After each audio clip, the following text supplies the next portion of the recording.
Hi guys, what's up? Welcome back to the I Love You So Much YouTube channel. If you guys like this video, be sure to give it a thumbs up and subscribe, and let's get started with the episode. Kalista is here today. Hello. We're just gonna continue our conversation. Yes. We were talking about like TikTok versus YouTube kind of thing.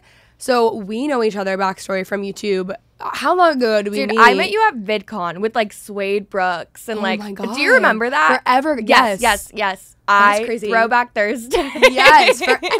Probably like what, 7 years ago? Yeah, that was a really long time ago. Yeah, a really long time ago. That was crazy. Yeah, I remember I like met you and I think her name was like Erica. Yes, Erica. Yeah, like a whole group of y'all, and I did not know anything. I was just there to meet like the freaking O2L boys. Yeah. I was like, I am not here to network.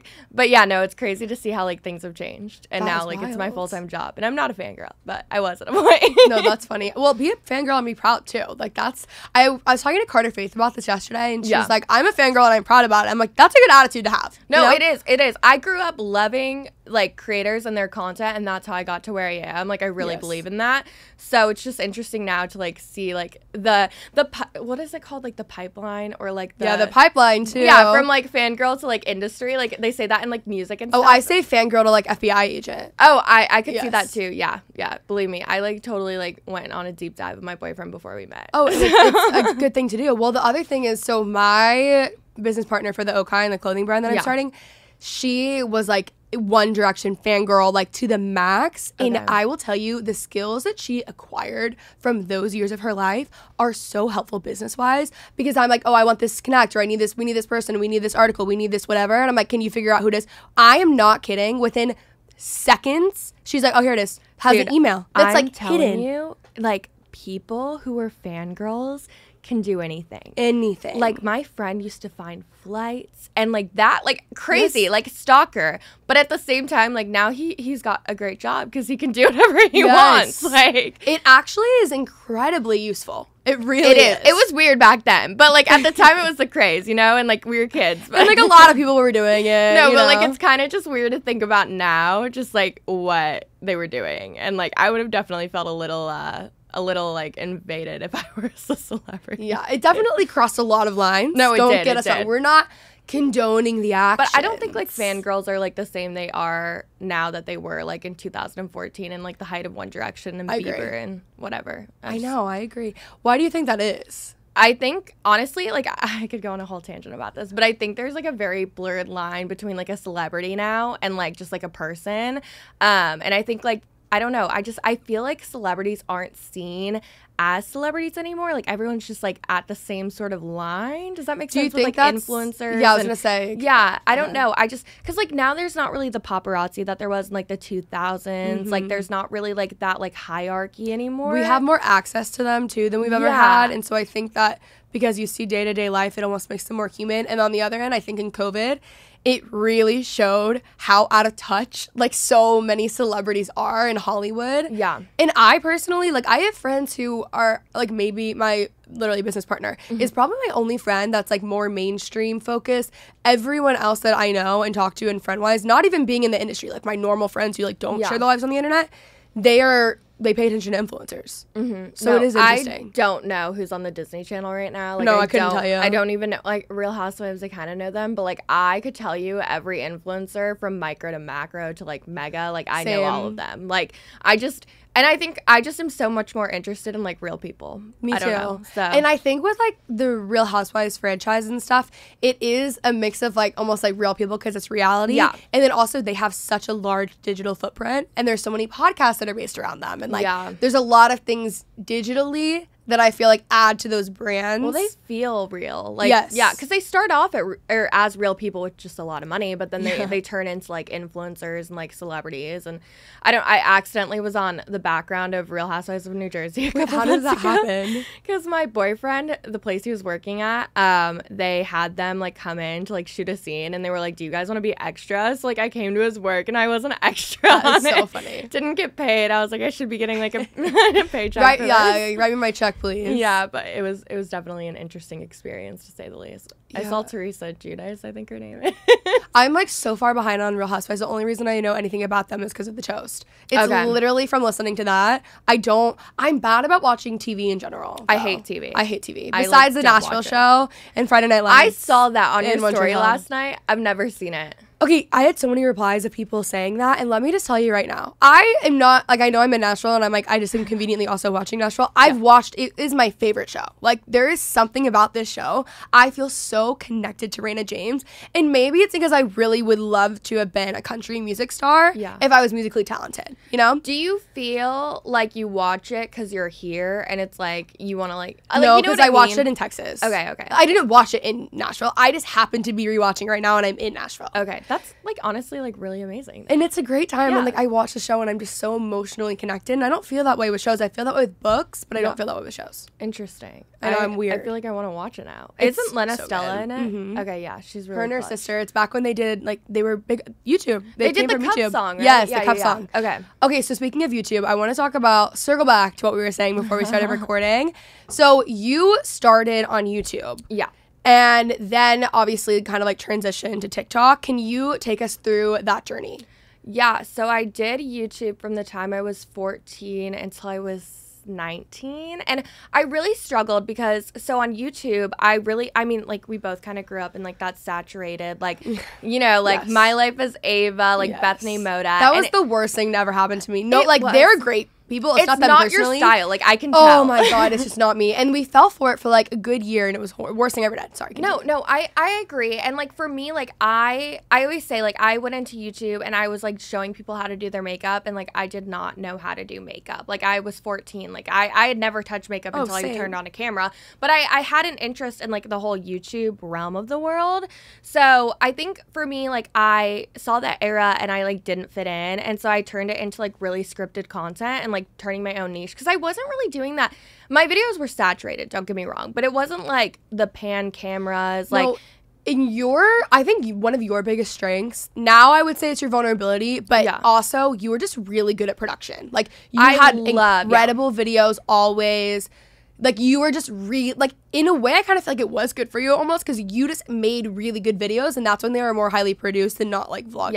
That's the thing. And I really liked like the highly produced content, and not in the sense of like showing people how to DIY, but I liked like telling a story. Like I would take a video, like I got my first iPhone, and turn it into me like smashing a laptop, and like it was a whole storyline. Yeah. I love storytelling, and I really wanted to write children's comedy for a while, and that was kind of what I was trying to showcase, because like I had signed with Awesomeness TV, and they had a lot of contacts, and they knew like the realm of the world I wanted to go into was like writing for Nickelodeon at the time or something along those lines. So we were just kind of navigating that, and then obviously like that kind of took off, and when that started taking off, I think I like had a couple of videos hit that were like middle school focused, and oh my God, I want to cringe. But they were really good videos. They were great. Give yourself credit. They were really good. They were good, but the issue was I kind of fell into like, okay, well that's doing well, and now I feel like I can't make anything else. And I was like 19 playing this really young character online, and I was like, at this time, like I was like starting to go to parties, I was starting to drink, like I was like, I feel like a fraud. Like I have kids watching my videos all the time, and like I have X's on my hands that I'm like scrubbing off before I film, you know what I mean? And like it was just like so like hand sanitizer immediately. Yeah. And I was just like, this just feels like weird, and I was kind of losing like the production aspect, and I feel like a lot of it, and I don't know if you feel this way, when I moved to LA, I felt like I lost a lot of my creativity. And I feel like for me, it was like I was surrounded by such creative people that I felt like my ideas weren't as relevant, because like everyone else was so creative. So I think it was like a mix of the both, and then I had a horrible OCD flare up, and I just quit, and I was like, I don't want to do this anymore, I'm done. So I took like a year and a half off, and then I moved back home, and I was gonna go to FITM, and I was like, I'm just gonna go to college, I'm gonna like become and work in entertainment, like, and I'm gonna do something in the background. And then I started TikTok, mainly because I didn't want to get followers. Like I just wanted to like be on it because I thought it was fun, and I think that's kind of why it worked out for me, was because I started it as a hobby again, and I felt like, I always say like TikTok feels like how I did when I started YouTube, where it was so fun and it wasn't for money. And even now, like my management gets so mad at me because like I'll have brand deals and I push them off to the last minute, because I'm so into like the creative aspect that I'd rather post everything creative before I post a brand deal. So I don't know. I really love, like, for some reason, short form content right now really reminds me of old school, like what I was making, but it feels like I'm actually being myself now, and I can just like tell a story throughout my own life, if that makes any sense. Well, you were also saying like off camera that you weren't really yourself on YouTube, and then you were yourself on TikTok, and TikTok is what blew up. Well, that's, and I was saying, like with you and your friends, like, I feel like you guys always really did a good job at showing your life in the moment, and that's what people really gravitate to, is, like, you guys have never, like, hid anything going on. You know what I mean? Like, you were saying, like, you were in college at a point, and, like, you were showing I did go through a phase, though, where I was saturation, and that was horrible. Yeah, and I think, like, your audiences have really, like, grown up with us. Yeah, exactly. Grown up with you, like, see your friend group, like, gravitate to you because you guys have been so, like, honest and, like, kind of kick the bullshit at an early age. Whereas, like, for me, like, I was so, like, okay, well, this is what I grew up in, and this is what's working, and, like, I don't know how to stop that. And, like, also, like, the character, like, all of my YouTube videos, I've never hid this, were scripted. I wrote all the scripts. Like, Awesomeness TV knows, like, at the time, like, I feel like no one's there anymore, but, like, my management at the time, like, knew I was, like, writing scripts, and, like, you can watch the videos, like, they're obviously scripted. But it was like I was playing a character in each one, though. It wasn't like I was necessarily being myself in anything but the intro and outro. So looking back, I don't think I ever created that, like, long-term audience, because it was just so, like, in the moment. And I not to discredit the content I was doing, because I think the content I was doing was great, and I'm really proud of that content.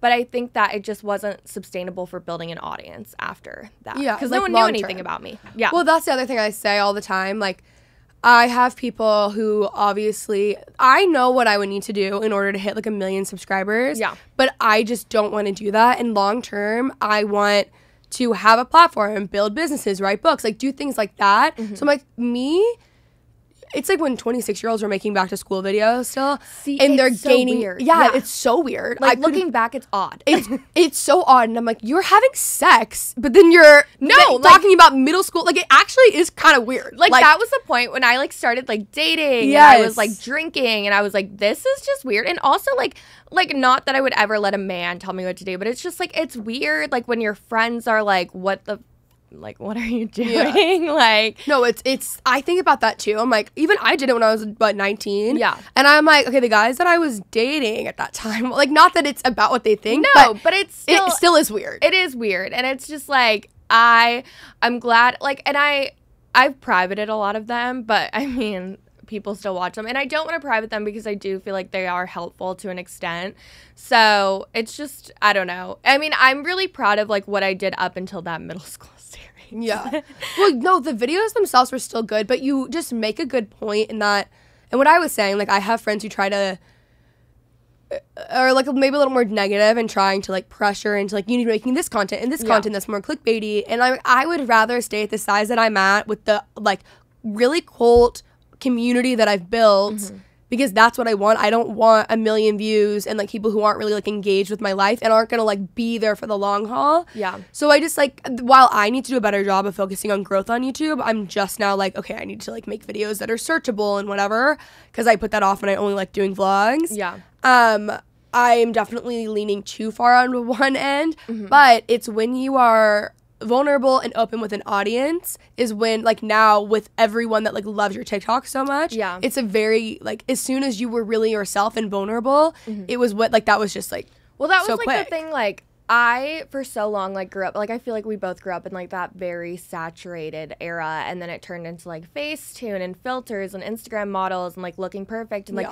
I was a textbook trial. I don't know. I was the textbook definition of that for a really long time after I stopped making the videos I did. Like, I got on Instagram and I, like, was so, like, perfect and curated, and, like, everything was about, like, what I looked like and, like, money and, like, all that. And, like, looking back, it, like, disgusts me. Like, it really does. And, like, I think, like, at a time, like, when I was recovering from my eating disorder and I had, like, gone through everything with my OCD, I was like, I do not want to, like, sell this anymore. Like, it's so unhealthy. I hated my life at that point. Like, I don't want to, like, make anyone else feel that way. And I think I had seen, like, a lot of it came from, I signed with Shine Management, and they have a lot of girls that are body positive, that are doing mental health. Like, they have a very type of girl, Shine. Like, Shine is very, like, you can spot a Shine creator from anywhere, we say. And I think a lot of like seeing what they were doing and like having conversations behind the scenes like really made me realize that I could like tell my story and it would probably be seen as a positive and not a negative. And I think also for me, like I had so much to say that I wanted to tell it because I felt like there was value in it. And like, God, I feel free now. Like, I really do. So it's crazy to see that and just like the change in that. And I don't even know what I'm saying anymore. But no, but you go on TikTok and then you're very open mental health wise, specifically with OCD. Yeah. Also, I have family members who have OCD, and I texted them recently and I was like, oh my gosh, like I didn't even think about like you should follow this girl.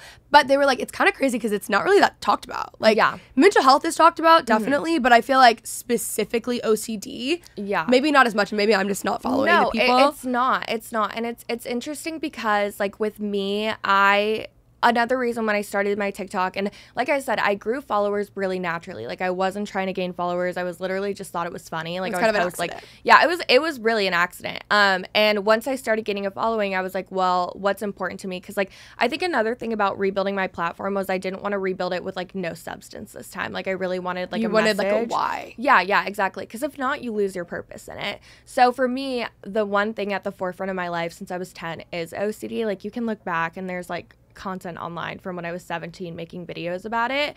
But yeah, OCD is a very taboo subject, especially like the type of OCD I deal with and the type of OCD I feel like a lot of my viewers deal with. It's very taboo. There's like 7 forms of it, and I think I want to say 7. There's so many. Like I feel like there's like, you know, like your typical, I want to say like types like 5, but then there's a lot of like sub. Yeah, I was gonna say like themes. sub. Yeah, okay. But it's interesting, and like I want to speak up for everyone that hasn't had the opportunity, because like I'm very open. Like it almost took my life at a point, so like I'm very open about the fact that like I want to speak about it, because like I don't care if people think I'm crazy. Like it's a very real thing. So no, definitely. Yeah. And then you've had, I mean, so many like crazy opportunities. I feel like you are almost in like a kind of like a Victoria Garrick way, where I feel like with people on social media, we're also talking about like different opportunity that comes from that.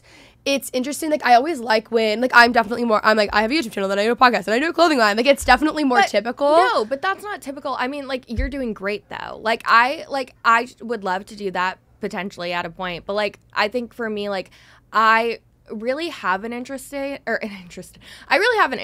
like the political field, I guess, that we're in right now, and just like advocacy. And so like, and such a unique story that needs to be told. Yeah, that's the thing. I have a very unique story, and also like mental illness runs very heavily in my family. Like it's not, and I don't talk about that at all like on my TikTok, and so I don't think people understand why it's so strong in my like life. But it's like I have seen it affect so many people in my bloodline that it's like I want to like start making that change. And like also like it's just like it's pivoted into that. Like I said, like I wanted to go to FITM when I was like 19, 20. Like I wanted to like, I don't know, like help social media stars, and like I still would. Like it's funny, I talked to my friend Bennett, and he's always like, don't forget your first love, which is creating. And I agree. Like I think you can reach the most people with like creating content. But I think at this point, like I've had a lot of unique opportunities that have led me into like actual advocacy and like Senate work and like things like that, where it's like I am gonna take them because like that's like where it's headed, and like I have a genuine interest in it, but I don't have a degree. So well, I want to talk about this, but before we do, something that I love about you is that you are just very curious. It's like my favorite quality in people, and you have pivoted and changed your mind and done so many different things where I've been like, no, I have this interest, and you're like, I'm gonna like, oh, I want to go to FITM now, and then you change your mind. But it's like, even being like, maybe I will one day. I love that about a person. And you have always just had, I don't know, there's just something about you that's very curious, and you actually like act on things. You know, so it's like, I like this, and I do feel like it. I'm flighty. One of my viewers told me I was flighty one time. Okay, first off, you're in your 20s too, so like I feel like you have every right to be that. But I think on the other end, maybe people think flighty. I don't think so. It's like it's a lot more like courageous to me to like continuously change your mind and like try out different things, especially when you're like, I don't have a degree, but I'm doing this. Like that takes a lot of courage, and I think that's really cool. Thank you. I agree. I think like for me, I just want to see where life takes me. And like I have so many interests. Like I said, when I was like 18, 19, I thought I'd be like a social media like marketing manager, or like I thought I'd remember that time actually. Yeah, or music industry or something. But like now it's just like I feel like this has so much purpose, and like everything falls into place for a reason, and I think this is like where I'm supposed to be. So I love that. Yeah. Okay, I want to talk about like Senate work and stuff. I mean, can you just list off the things that you've done, because it's crazy? Yeah. So I feel like I've read this spiel so many times. I'm like, let me pull up my Grammarly doc of like me like editing my resume. Okay, so I spoke at the Active Minds conference on basically, what was it? It was destigmatizing mental illness in a digital age. That was the name of my panel. So I did that, and then I wrote an article for Made of Millions on the same topic, which is like a nonprofit. And then I was in Psychology Today talking about body dysmorphia, and then I got an email this morning. I'm really hoping, if it doesn't happen, I really don't, well, I do care, but I'm like, it's out there. I think I'm speaking at the International OCD Foundation's conference. Wow, congrats. I think they sent me an email this morning, like, maybe, like say that you are. Yeah, like, so I'm going to say, yes. I'm speaking it into existence. I think I'm going to get that. And then I just did a 50-minute interview with Jed Foundation for Jed Voices yesterday in New York City. Yeah.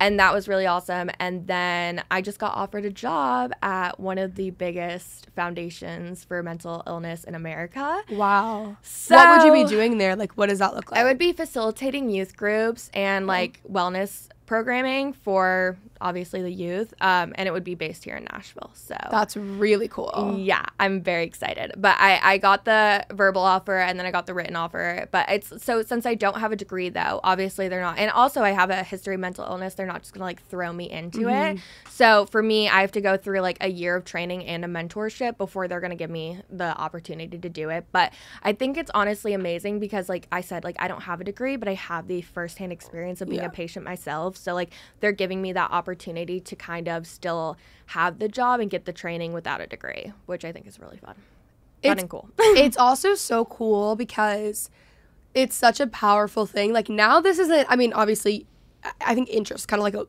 that's not really how I'm trying to phrase it, but like it's like, oh, you're interested in this, you're interested in this. And then with this specifically, like with mental health, it's like you are sharing your journey and your experience and helping like millions of people at this point. Yeah. And then what that turns into to then help more people. Like I can only imagine how like meaningful it feels. Yeah. Almost versus it just being like, oh, I was interested in this, you know? No, it is. And it's interesting because like when I first started, so it's called OCD Queen, and I didn't think it would blow up, honestly, so I kind of want to change the name to something a little bit more professional, but I also think like keeping things like light and airy like, is why it does almost. well. Yeah, so the series has gotten over 20 million views in the past 2 months, where I show like my day-to-day life with OCD, and I honestly think it's because sometimes it would be seen to like a normal person as bizarre, like my like rituals and habits and like my obsessive thinking, which is fine. It can be seen as bizarre. I get it, to like a typical person, but it's just,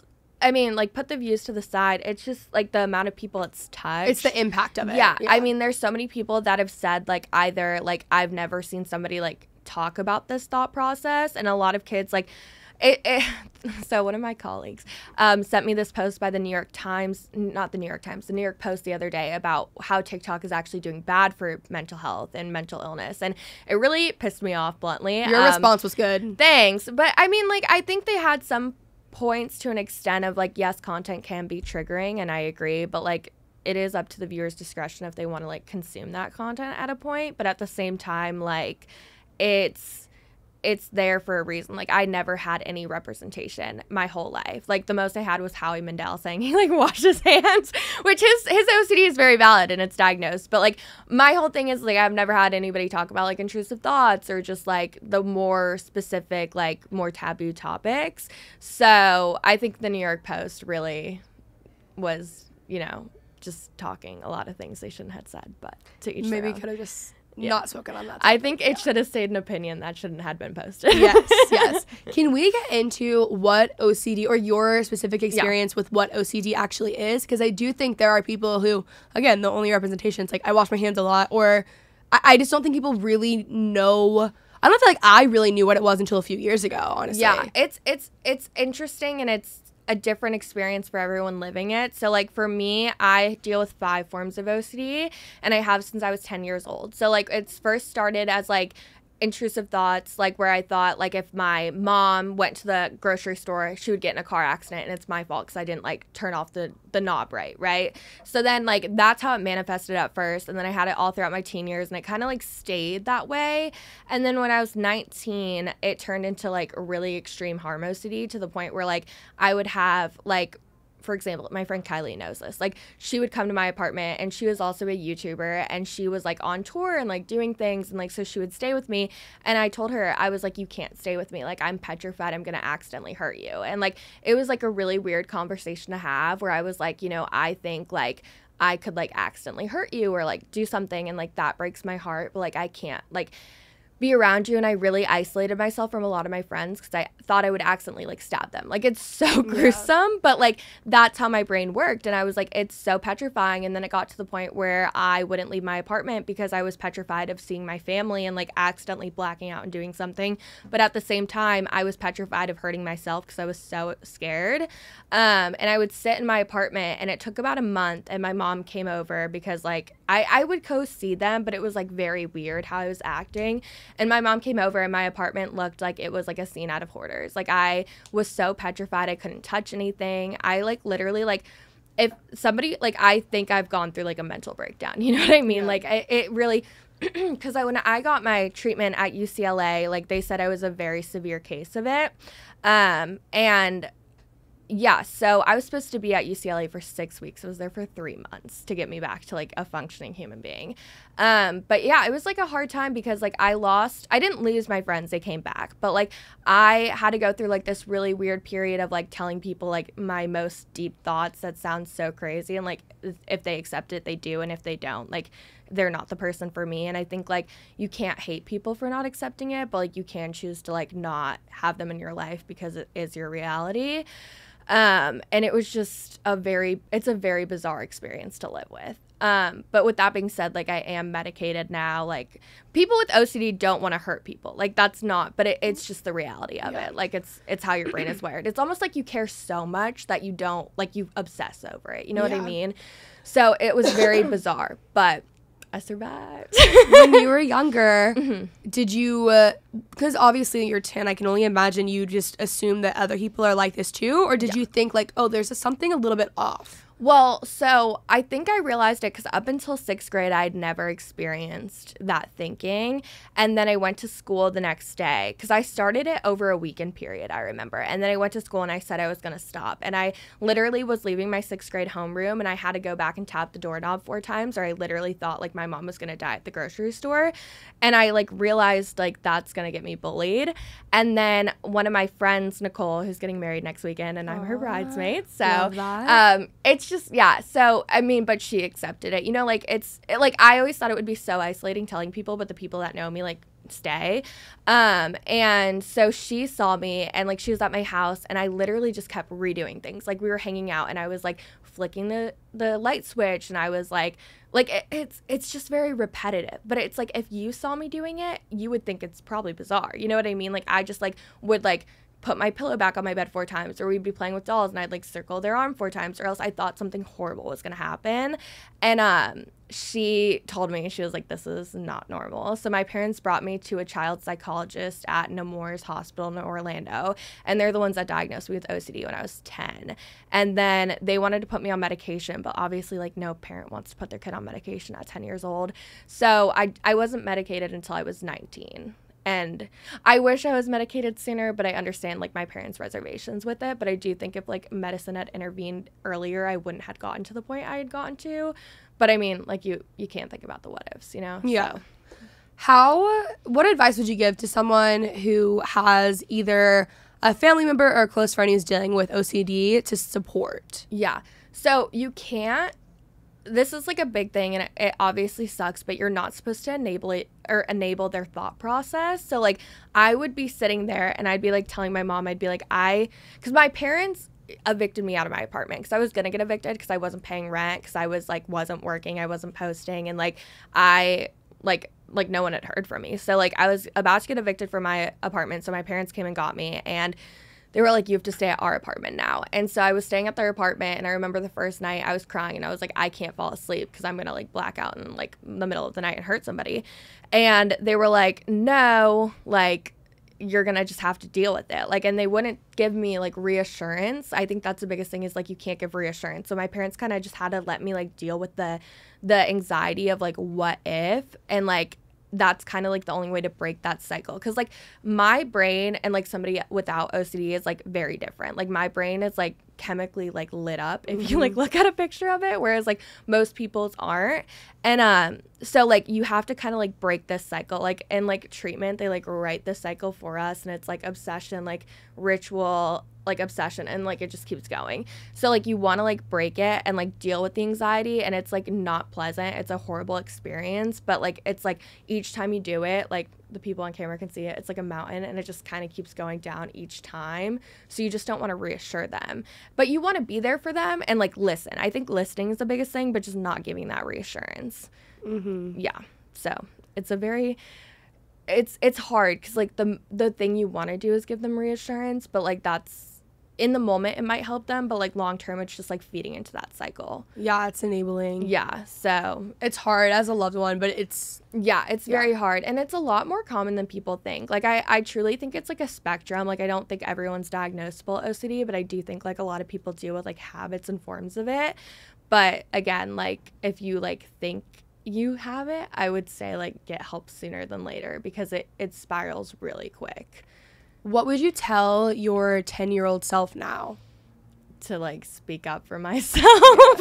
Yeah, because I think like for me, like I really didn't want to like bother my parents with it, but it was ruining my life. Like I feel like it really ripped me in my teen years, like to the point where like I was able to go back to school because I was homeschooled, and I was given the option in high school, and I was petrified of going to high school because I thought I'd get bullied for it. So like I think like that, like if I could like speak up for myself, because like I think it's cost me a lot of opportunities, because like I said, like when I was like 19, like I got dropped by like my management, and I had like really great management at that time that was like representing real celebrities, and they dropped me because I wasn't working. And like granted, everything happens for a reason, and I love Hannah and Shine, but it's just crazy to like see like what it's cost me. Like it cost me like an eviction almost. Like it cost me $7,000 to move out of my apartment. It's cost me friendships. It's cost me a lot, but it's also given me a lot. So like there's pros and cons to everything. So. No, definitely. I think it's so cool what you're doing. And again, I just think I didn't know that there was so many other things to OCD until probably like 3 or 4 years ago. Yeah. And I am like pretty well versed in like the mental health space. Yeah. I've also been largely affected by it with myself and like family members and everyone around me. It's been a huge part of my life, but even I did not know much about OCD until the recent years. Yeah, I mean, it's just not talked about, and like you can't hate people or like even be mad at people for not understanding something that doesn't have representation in society and media.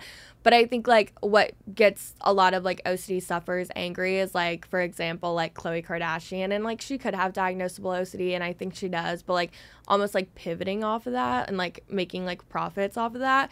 And at the same time, like I know like Target has like an obsessive compulsive Christmas shirt, and like that's just like exploitation of the disorder. What did Khloe do? She like made a container line, like basically like off the acronym of OCD or something. I didn't know that. Okay. Which I feel bad because she's talked about it a lot. Like I feel like she very well could have diagnosable, but at a certain point, like I'm not gonna sit here and like sell OCD merch. Yeah, you know what I mean? Like it's just not, and it's like, not helpful like to the community. That's the thing. Like it's just like your product. Like at that point, it's like like it feels like exploitation. Like I don't know. Like even like sometimes like people have asked me like, do your videos feel like you're exploiting your disorder? And I'm like at this point, I feel like I have had my disorder exploited so many times that like if I want to tell my truth and this is like what feels creatively like liberating, like I'm allowed to do that. You know what I mean? Like I'm not exploiting anything. If anything, like I'm telling it how it is. Like whereas like if like the New York Post writes about it, like that's not them. Like they have no insight into it. So do you feel like we're heading in a better direction? Yeah, no, I really do. I'm like, I like when I did Jed Voices yesterday, I said like, I think what gives me hope is like the next generation. Like, I really believe our generation is heading in like a really, a lot more like inclusive space. I mean, like, I think, like, you can attest, like, I think, like, we're a lot more inclusive and, like, we're a lot more understanding about just the different types of people and the different types of issue. Forward folk, like, and I think we're, like, really forward thinking. I think, like, if anything, I have no doubt, like, that we're gonna be a lot more of a loving generation. Agreed. But my child will be in therapy from the time they are 2 on. Yes. I always say, I'm like, my parents divorced. We were talking about this before. Like, it was rough. I was like, it should have been a Lifetime movie, but we had court mandated therapy. Isn't that, like, you have to, We had to go. Yeah. And our first therapist, to be fair, was horrible. I will say I did have a bad experience, but I've been in therapy off and on since. I'm in therapy weekly now, and it was the best thing to ever happen to me. I think it's so healthy. It will be the same thing with my kids. Yeah.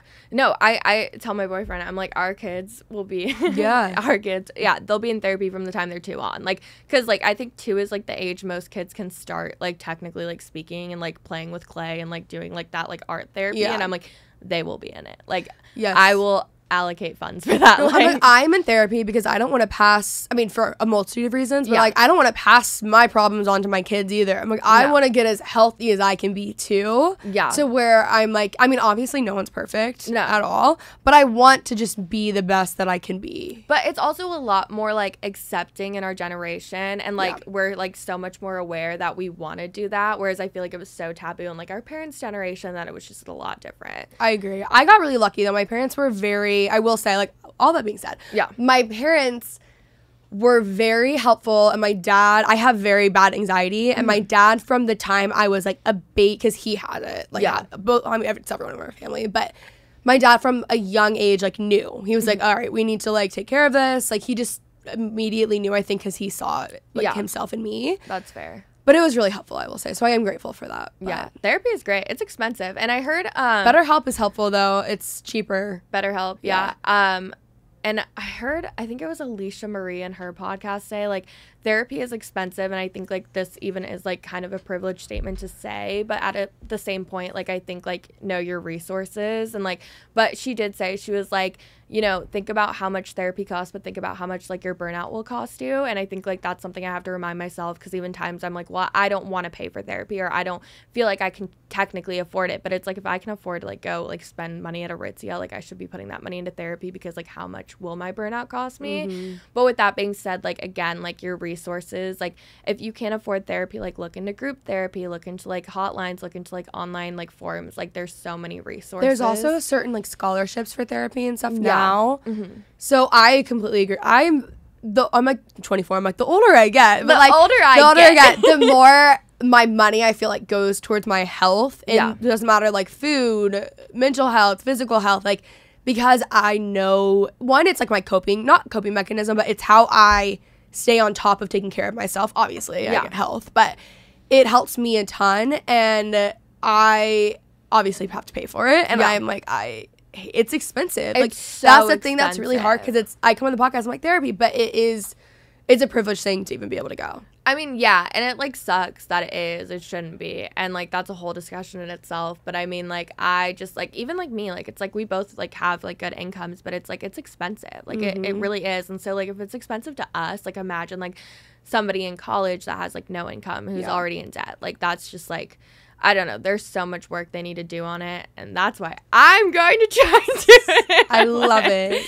I'm nobody, but no, you are killing it. Okay, well, thank you so much for coming on and sharing. I loved this having episode. Me. Where can they find you? Kalista Dwyer. It's pretty. Well, my name is not simple, but Kenzie will have it in there.